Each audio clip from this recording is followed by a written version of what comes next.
بسم اللہ الرحمن الرحیم۔ آج کی جو کہانی ہے دوستو، یہ کہانی ایک بادشاہ کی ہے۔ وہ بادشاہ سے فقیر کیسے بنا۔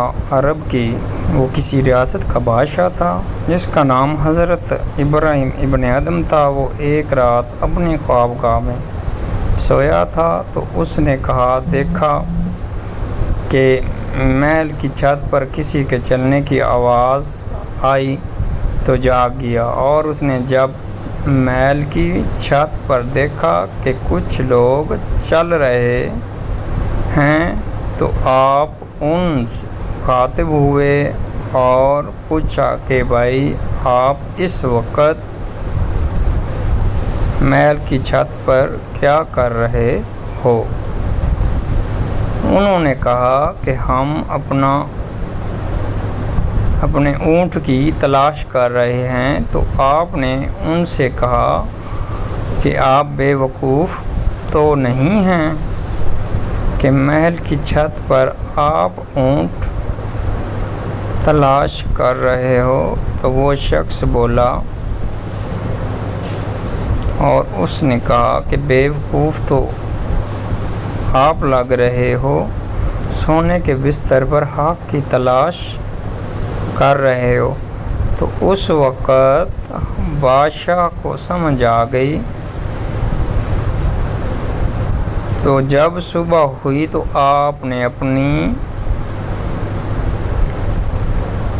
بادشاہت کسی کے حوالے کی اور بادشاہت چھوڑ کر کہیں دور بار بیاباں پر رہنے لگے اور عشق الہی میں مشغول ہو گئے اور اللہ کی عبادت کرنے لگے۔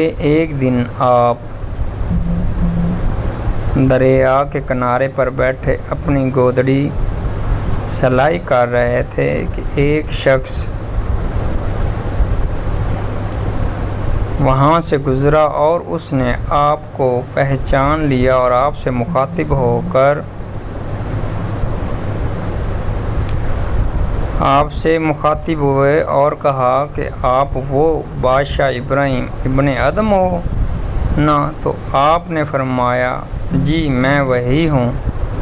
تو اس نے کہا کہ بادشاہت اچھی تھی یا یہ فقیروں والی زندگی؟ تو آپ نے اپنی سوئی دریا میں پھینکی اور مچھلیوں کو حکم دیا کہ سوئی ڈھونڈ لاؤ۔ تو کسی مچھلی نے سونے کی سوئی لی، کسی نے چاندی کی، کسی نے تانبے کی، کسی نے لوہے کی، لیکن آپ نے فرمایا مجھے میری سوئی لا دیجیے۔ تو وہ آپ کی سوئی لے کر حاضر ہوئیں۔ آپ نے اس شخص کو کہا کہ وہاں پر تو صرف انسانوں پر حکومت تھی، یہاں پر تو ساری مخلوق پر ہے، اور میں اپنے رب کی خاطر ایک ملک کی بادشاہت کو قربان کی، لیکن میرے اللہ نے مجھے تمام مخلوق کی حکومت کو بخشا۔ اللہ کسی بھی بندے کے احسان نہیں رکھتا بلکہ اس کو 70 گنا زیادہ دیتا ہے۔ جی دوستو، آج کی اس کہانی کا ایک فقیر اللہ کے فقیر پر اختتام کیا۔ انشاءاللہ میرے اس اکاؤنٹ کو فالو ضرور کیجئے گا۔ اچھا لگی ہو تو کمنٹ اور لائک اور اس کو آگے شیئر کر دیجئے گا۔ اس